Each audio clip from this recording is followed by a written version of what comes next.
June 20, 2019. The order was given. American warplanes were in the air, their targeting systems locked on Iranian military installations. Missiles were armed. Commanders were standing by for what would have been the first major U.S. military strike against Iran in decades. And then, with just 10 minutes to spare, Donald Trump pulled them back. The world woke up the next morning with no idea how close it had come to war. What happened in those final moments before 0 hour reveals something essential about Trump's approach to foreign policy, something that confounded both his critics and his allies, something that defied every prediction about how a businessman turned president would handle the most consequential military decisions on Earth. The crisis had been building for weeks.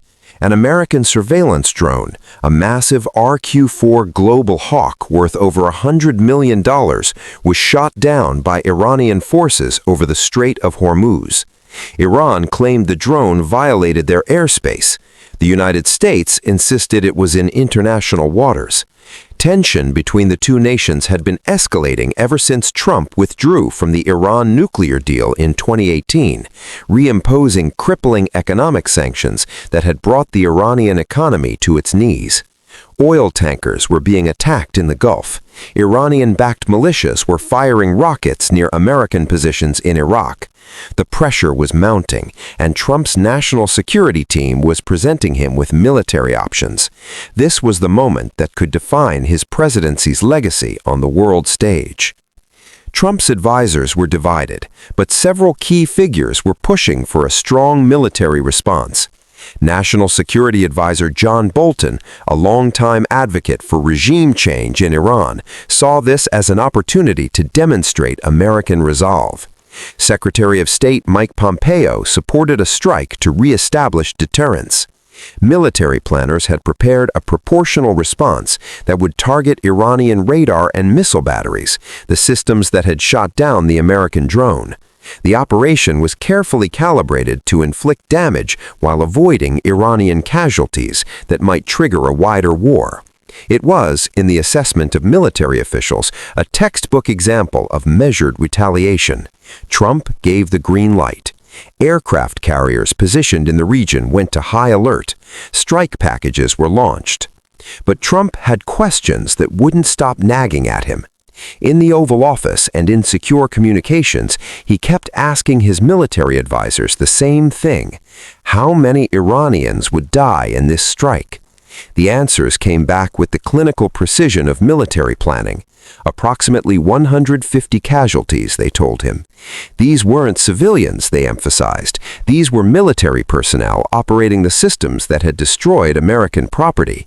But Trump fixated on that number: 150 people dead in retaliation for an unmanned drone. The proportionality that made perfect sense to military strategists suddenly seemed wildly disproportionate to the president. No Americans had died. No American blood had been spilled. Was a machine, however expensive, worth 150 human lives? The decision to reverse course came shockingly late in the process. With planes already airborne and missiles being prepared for launch, Trump made a series of urgent calls. He wanted the operation stopped now. The abrupt reversal sent shockwaves through the Pentagon and the intelligence community. Some officials who had been preparing for the strike felt whiplash. Others were relieved. The operation was called off with minutes to spare, a decision that Bolton would later describe with barely concealed frustration in his memoir. Trump himself took to Twitter the next morning to explain his reasoning to the American public in characteristically direct language. "We were cocked and loaded to retaliate last night on 3 different sites when I asked, 'How many will die?' 150 people, sir," was the answer from a general. 10 minutes before the strike, I stopped it. The reaction was predictably split along partisan and ideological lines. Critics accused Trump of weakness, of sending a dangerous signal to Iran and America's adversaries that the United States could be provoked without consequence. They argued that calling off a strike at the last minute made America look indecisive and undermined military credibility. Hawks in his own party were furious, seeing a missed opportunity to check Iranian aggression. But others, including some unexpected voices, praised the decision as showing restraint and proportional judgment. Trump had demonstrated something that contradicted the image his opponents had painted of him as reckless and trigger-happy. He had pulled back from the brink when many conventional politicians, mindful of appearing weak, might have followed through. What's remarkable about this moment is how it encapsulates Trump's unconventional approach to foreign policy. Throughout his presidency, he defied easy categorization. He massively increased military spending and took aggressive action against ISIS. Yet he also expressed deep skepticism about foreign interventions and repeatedly stated his desire to end America's endless wars in the Middle East. He ordered the strike that killed Iranian General Qasem Soleimani in January 2020, one of the boldest military actions against Iran in recent history.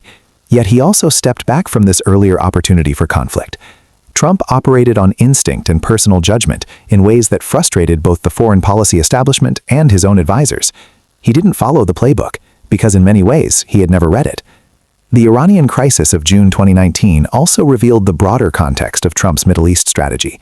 By withdrawing from the Iran nuclear deal, which he called the worst deal ever negotiated, Trump had adopted a maximum pressure campaign designed to force Iran back to the negotiating table for what he believed would be a better agreement. The economic sanctions were devastating to Iran's economy, cutting oil exports dramatically and fueling inflation. Trump's theory was that economic pressure, not military force, would ultimately be more effective in changing Iranian behavior.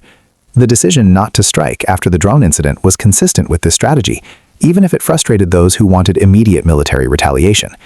Trump was willing to absorb criticism for restraint if it meant avoiding a war that could destabilize the entire region and cost American lives. The cultural and political forces surrounding this decision were immense. Trump had campaigned in 2016 partly on a promise to avoid the kind of interventions that had mired America in Iraq and Afghanistan. His base included many voters exhausted by decades of Middle Eastern conflicts that seemed to produce no clear victories and came at tremendous cost in lives and treasure. At the same time, he faced pressure from traditional Republican hawks and pro-Israel constituencies who viewed Iran as an existential threat that required confrontation. Trump's decision to call off the strike was a high-wire act, attempting to balance these competing pressures, while following his own judgment about what the moment required. The fact that he was willing to reverse course so late in the process showed either remarkable flexibility or dangerous indecision, depending on who was interpreting it. Years later, the June 2019 near strike remains one of the most revealing episodes of Trump's foreign policy approach. It demonstrated that the president, who was often portrayed as impulsive and unpredictable, could also exercise restraint at critical moments. It showed a leader willing to question military conventional wisdom and demand answers that satisfied his own moral calculus, even if it meant overruling his advisors and appearing weak to critics. Whether this was wise statecraft or dangerous amateurism continues to be debated by foreign policy experts. What's undeniable is that Trump prevented what could have been the opening shots of a major regional conflict, and he did so by asking a simple human question about the cost in lives. In that moment, the real estate developer who had never served in uniform was making life and death calculations that generals and diplomats had spent careers preparing for. This is exactly the kind of political story we're committed to uncovering on this channel. The moments when history pivoted on individual decisions, when the world held its breath, when leaders faced impossible choices with global consequences. Understanding Trump's political journey means examining these critical junctures with honesty and depth, moving beyond partisan talking points to explore what actually happened and why it mattered. We're building something different here, a space for serious political documentary storytelling that respects your intelligence and your time. If you found this story valuable, if it gave you insight into a moment you might have forgotten or never fully understood, we'd be grateful for your support. Hit that like button to help this content reach more people who care about understanding modern American politics. Subscribe to this channel so you never miss these deep dives into the decisions that shaped our recent history. Your engagement truly makes a difference in helping us produce more content like this, uncovering the stories and moments that define our political era. Thank you for watching, and we'll see you in the next one.